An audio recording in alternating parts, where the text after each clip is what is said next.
Si Tito, ayan daw yung pwesto niya.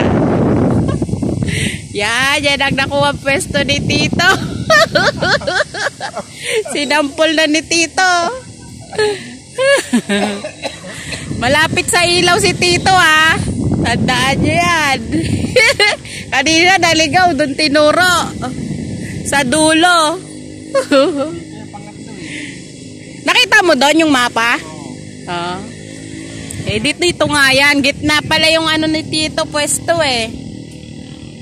O yan, gitnang kalsada. Pagka ano kasi. Pangatlo, di ibig sabihin dyan. Dito. Isa, dalawa, tatlo ito. Ah, yan mismo. Bakura na natin to. Para hindi ka na maliligaw. O yung shades mo to nalaglag.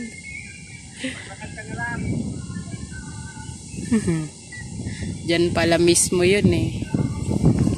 Ang ganda dito tong lamig. Ang sarap ng hangin. Meron pa daw bakante to? Natanong mo? Hindi, may-ari na yan eh.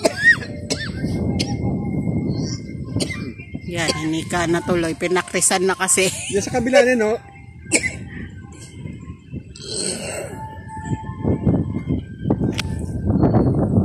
Ayan, ang view. May bundok pala dito. Kita yung bundok doon, no? Tanaw natin. Ayun, no, yung bundok. Yung public, tingnan natin yung public doon. Pero matagal pa naman ata sila. May daan din dito. Ha? Ng public. Dito ba ang public sa kabila? Baka walang daan kasi private eh. Doon